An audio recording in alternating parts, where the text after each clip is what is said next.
What is up, my peeps? So it's been a little while. Haven't been slack though. I've been out of town and down in Mississippi for a little bit. A lot going on though. Let's see. Turn on some lights in this bad boy. So haven't had much time to work on anything. Like I said, I was in Mississippi for a while, and then my daughter took over the shop last week. So we was kind of prepping for that. She had her 8th grade dance here. It was a pretty good time. So anyway, I've kind of been doing some organizing in here. I haven't had much time to just like dedicate myself to working on the Bibster. So any free second that I would get, I'd get out here and kind of work. And kind of want to show you what I was up to. Also on a new camera today. So if it's good, then it worked. If it's bad footage, then it didn't work so much. So as you guys know, I built this wall. So this wall got some tubing on here, kind of got the same look I'm taking through the shop. And it's kind of been a mess on this side of the wall. Still is kind of a mess on this side of the wall, but started organizing some of this. Part of that was some pegboard. Now, gonna be honest, not really a big fan of pegboard. It kind of works. I like the way that it turned out. It looks pretty good. And I just trimmed it up top with some of the same wood I'm using throughout the shop, and then got a little trim piece at the bottom down here. Some slot board would actually be better, I think, for what I want. But problem is you can't buy slot board at Home Depot, or at least I didn't see it there. So I started doing some organizing. Started off with a large power strip from Harbor Freight, and it's still kind of mocked up.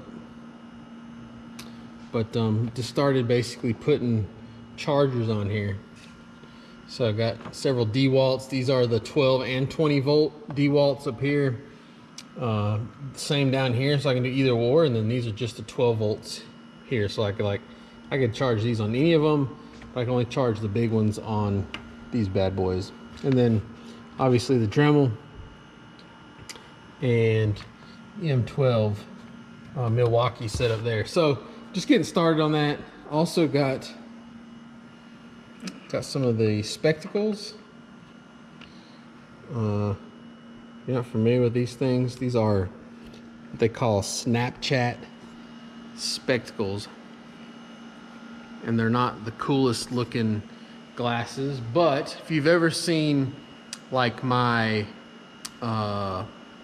first person welding videos, so like basically, you know, where I got the welding hood on and the camera looks like it's on my face and I flip down the hood.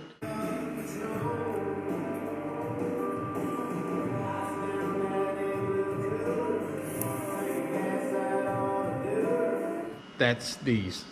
So they don't look the greatest, but they got a little camera right here. And push of this button right there. Well, see if you can see it. Push that button right there. You can actually start filming. I'll actually show you on this pair here. So if I press that button, you can see this thing lights up and then it starts doing its thing. So it's basically just filming me right now, and then what'll happen is I can transfer it to my phone and it films like a circle. So you can do like a vertical, you can like download a vertical image for like Snapchat stories, or you can turn it and get the wide angle for YouTube or whatever else. Side note, if you've ever seen any of the videos of me and the Goose, like making a hit on the street, just out testing on this thing.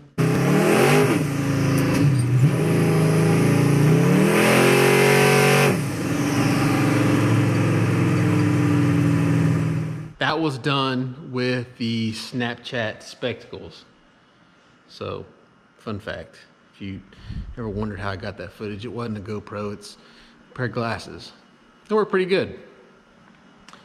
Which kind of brings me to my next thing.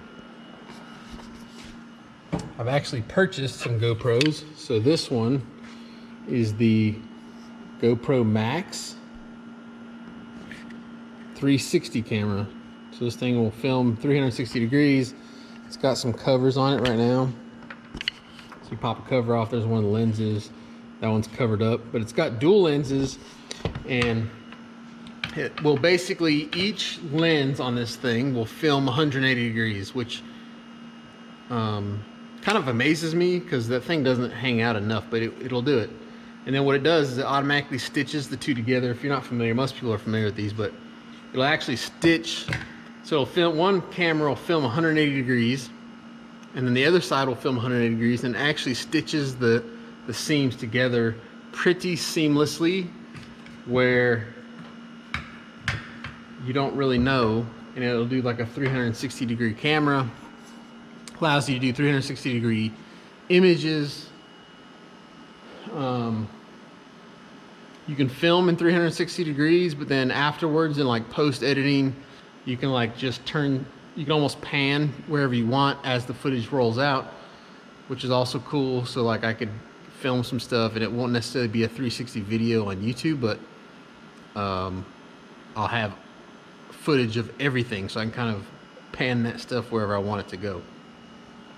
The main thing I want to do with this though is I want to do some 360, some true 360 video ride-alongs with this thing. So I'm gonna make a piece for it that mounts this thing like in the passenger seat right at head height.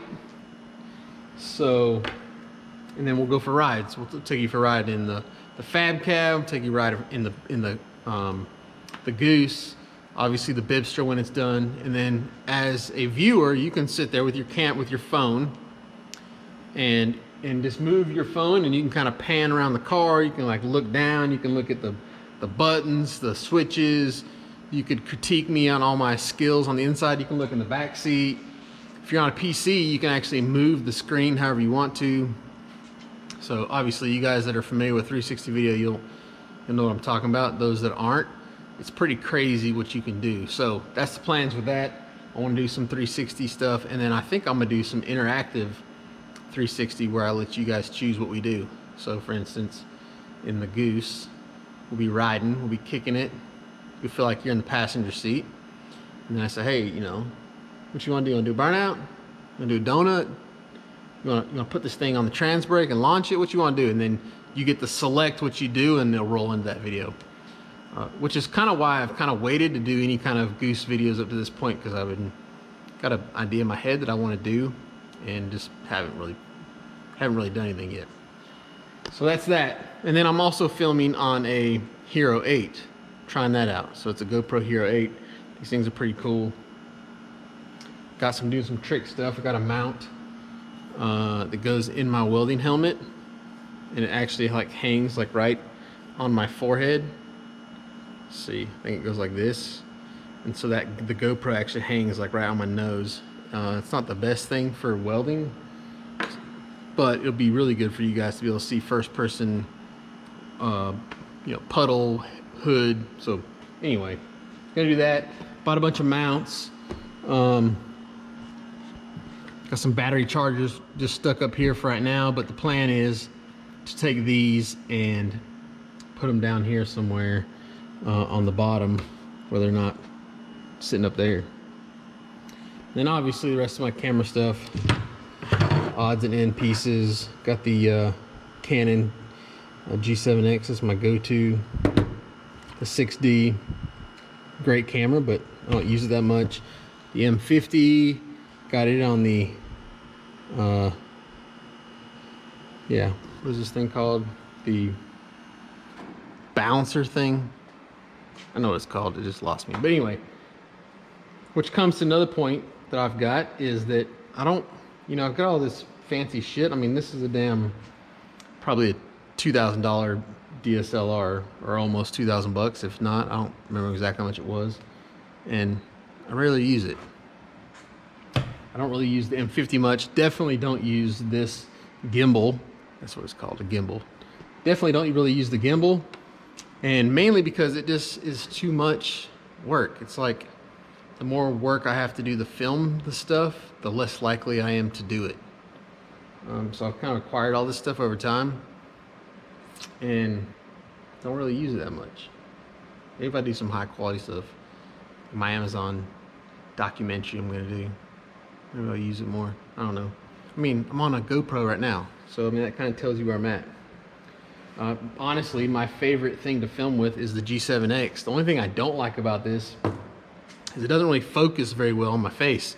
You've probably seen it in a bunch of videos where I'm talking about something and it's got whatever I'm talking about in focus, but my face is all blurry. There's not any way to fix it that I've seen, so that's, yeah. So, I don't know. Anyway, the plans are this section here, organization, like battery charging stuff, camera equipment, kind of like I'm gonna keep all that like on this end. That's the plan. And then this end will be more of like workbench stuff. So I've got a soldering iron over here. Probably hang, you know, some looms or some spools of wire down in here and have more of my electronics set up. I just got random Fox body stuff sitting here now. Got some lower control arms, some spherical bushings, some spark plugs. I mean, you know, just the random stuff. But the idea is that this end will be film and charge, battery stuff. I want to make it as organized as I possibly can. That end will be like work side, considering most of the work in the shop happens on that side. And I kind of come over here and snatch up whatever I need to, anytime I need to. And then most of this stuff I still got to go through, probably be junked if I had to guess. And I kind of got the desk moved over here. So I really want a place where I can kind of maybe kick back, do edits at this desk. It's kind of a mess right now. Cut stickers and such. Got the plotter out. It got actually broke in the move, so let's see if I can fix it. But if not, I'll just get another one. And also got some hats. So got a new chunk of hats. Those will be in stock soon. Honestly, I've been kind of waiting to post them on the KillFab site because of the whole COVID thing. It's kind of put a delay. It's kind of put a damper in some of the other stuff that someone might order off the website. And so I didn't want to put the hats on there and then you guys order like a shirt and then it take a long time to get the shirt. So I've been kind of waiting. But soon, if you want a hat, if you want one of these hats, they're old school. You probably have to be on the channel. You probably have to be like an OG subscriber because it's been a long time since I've done them. But if you are one of those and you wanted one of these hats and you couldn't get one, or you had one and it's just time for a new one, they should be on the site pretty soon. What I suggest you do though is jump over to killfab.com right now, go to the site. They're going to be out of stock, but you can actually sign up for a notification, and then the second they're in stock, you'll get an email and then you can go purchase one. I think I've got 100 of them. No, I think I've got like 50 of them. So yeah, if you want one, if you've had one and you want another one, or if you want one because you think they're cool, because they're rad. Matter of fact, I'm gonna start wearing mine a lot more often. They'll be available very soon. So anyway, I digress. Basically, what this video is all about is organization, and I need your help. So if you have any ideas that I just have to know about for this space, whether it's hanging stuff, whether it's some kind of shelves, whether it's some kind of charging station or a workstation, like, you know, I don't want a bunch of crap on this thing all the time, even though that's kind of what it's been up to this point. If there's something I need to know about this station, you know, I want to come over here and be able to do a little wiring, a little bit of soldering, kind of work on that kind of stuff, or anything that's pretty intricate that I need to come over here and kind of break apart. I want to be able to do that here. So if there's anything out there, let me know. Put a link in the description, whatever it is. Just let me know what it is that I'm missing out on, that you want me to know about. for this space. It's time. It's time for me to get this sorted. I think the rest of this, once I kind of clean up, yeah, this is a whole nother story, but I've got the old Inventables X-Carve over here. So this is a CNC router, and it works awesome. I don't use it anymore, mainly because the power supply died on it. I talked to the guys over at Inventables at a show I was at one point, and they said they had some trouble with those early power supplies and that I could order a new one, so I need to do that. But I want to make like an enclosure for this thing, a dust enclosure, and I want to do a lot more CNC work, just with, you know, ABS plastics or carbon. If you guys remember the carbon fiber video I did where I made a bracket, I want to do a lot more of that stuff in the future. So I want to make like an enclosure, but I don't, right now I got it on this big table, and this table just takes up way too much space over here just for this thing. So I want to make like its own enclosure and kind of maybe set it somewhere, kind of get it dialed. It's not very high on the priority list though. But, and then like all this stuff will be tucked back once I start sheeting the walls. And then I want to do a bunch of storage over here, a bunch of rack style storage, just to put parts and project parts. When I break something apart and you got parts everywhere, you got to put all that stuff somewhere where you know where it's at, so you don't lose it. And that, hopefully that'll kind of be over here once I get rid of all this stuff. If I had to guess, most of this stuff's probably junk. I just got to go through it and see what it is I want, put it somewhere, and then throw the rest of it out. Really, this is all I got left of the junk that's left from the old shop. Everything else is pretty clean, especially since the party I had to clean up a little bit. So I mean, like even like Caliente over there, it's all pretty clean around Caliente. Goose is nice and clean. Got the goat. Got this thing. Still trying to figure out what I want to do with the Fab Cab. Had it for sale for a while. Got a bunch of interest, but no takers on this thing, at least at the price point that I was wanting. So I may just do a little bit of work on it myself, maybe make a couple videos with this thing too. This thing will be a freaking rad ride. It just needs like just a couple little tiny changes. So I don't know. Stay tuned. We're definitely going for a ride in it. We're going to see if it'll do a burnout and a donut. See if the dually will do a donut, and you'll be in the passenger seat. It's going to be one of the first 360 videos. So, yeah, at the very least, we're going to see that happen. All right, guys. Just a little, I don't know, little nothing fancy video. Let me know on the organization, and then very soon, very soon, we'll be back on this thing. We got pits coming up. Depending on, you know, the world's pretty crazy right now, so hopefully all that's still gonna go down. Got some work still to do on this thing before we go to pits, but I am making some progress. So, anyways, as always, thank you for joining me. See you guys some more next week. Go do work, son.